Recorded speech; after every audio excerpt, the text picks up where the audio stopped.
Hey everybody, Nick here with my wife Bree. and our dogs who will be making cameo appearances throughout the video because we're sitting on our couch with another episode of Post Theater Clarity. Oh, and this is a Lottie, by the way. Yeah, she's very sweet. This week, we went to go see Masters of the Universe, based off the toy line of the 80s, the cartoon of the 80s.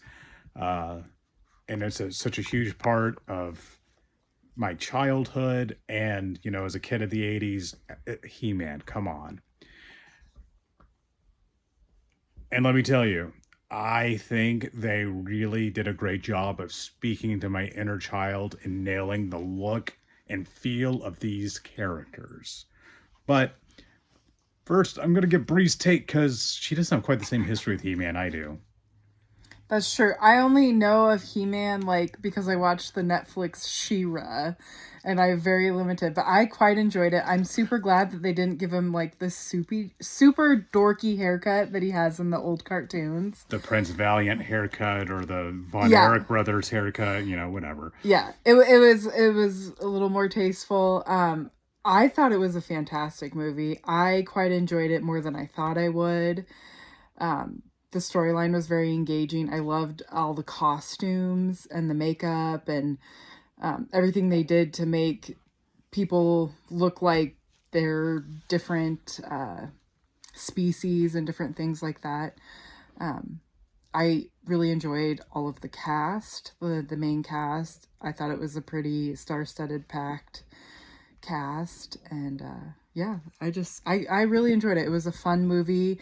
I'm looking forward to the sequel because it teased that there should be another one, and hopefully that will come to fruition.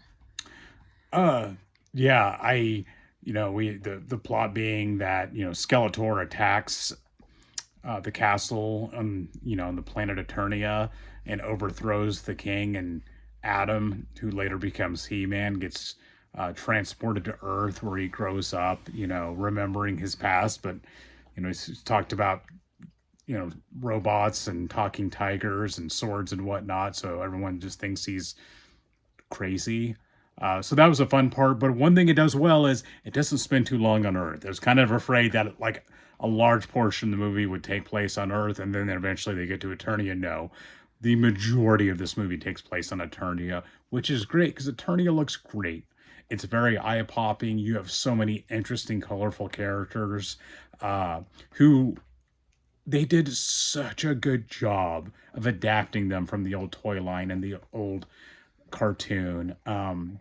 It's just like Man at Arms, who's played fantastically by Idris Elba, Ram Man, Mechaneck, and I don't remember this guy. They call him Fisto, which is of course used for various innuendo throughout the movie. But Jared Leto does great as Skeletor. I mean, he's under a ton of makeup and CGI, and his voice is modulated, but the villains are great. Allison Brie as Evelyn was not my first choice. I think she did okay, but I would have preferred her to be written a little differently and maybe played a little differently, but that's a minor complaint. She was kind of gimmicky. Yeah, it's just there are times where it's kind of, and I'd say if I had a criticism of this movie, there's times where some of the dialogue and the wink winking at the audience probably goes a bit overboard, where it kind of derails a few scenes here and there. But overall, this is a really fun movie. It's a blast. It's visually dazzling. And let me tell you, that soundtrack is amazing. Mm-hmm. Brian May himself was shredding on guitar for this movie. And it's just like the score is out of this world. My favorite score of any movie this year. Fantastic. Action packed, entertaining beginning to end. This is a fun popcorn movie for child of the 80s. You grew up loving He-Man. I think this is an essential watch and a great, great theater experience. I had a lot of fun. It's not going to win Oscars, but was Masters of the Universe ever going to win any Oscars? It's a fun movie.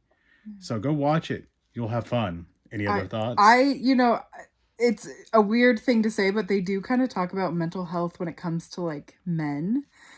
They talk about that a lot. And so I don't see a lot of movies where men talk to other men about the importance of like, hey, I'm here if you need me. And I think it's, in that respect, I think it's great for young boys to see that these big manly fighting characters are sensitive, and they have feelings and they cry, but it doesn't mean that they're not strong, and brave. And so I really enjoyed that There's little some kind of undertone. there's some good messages and some really good positivity in there.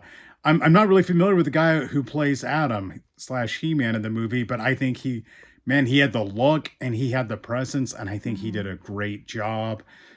Just man, what a fun movie. Just a very joyous time at the movie theater, and you know we really need that these days. But I definitely think this movie will open doors for him, the guy who played Adam. I think so. He was fantastic. The girl who plays Tila, I was trying to remember where I'd seen her from. I know she's in that Riverdale show, but she was fantastic. Great cast of a lot of very pretty people. And let me tell you, the opening part on Eternia in the first like 15 or 20 minutes is incredible. It's awesome. Just action packed. You get to see the characters in action. And it's just a wild, fun time. Such a great opening to the movie. Oh, and I loved how the movie, like, it kept pace. Like, you had these cool action scenes, and then you had it didn't meander in between those a lot. Like, the movie just kept the pace. It kept moving along, which was good. Overall, it's a good time. So go see it. Anything else? Yeah, I go see it. It's a fun one. All right. Well, that's it for this week, and we'll see you guys next time. Later. Bye.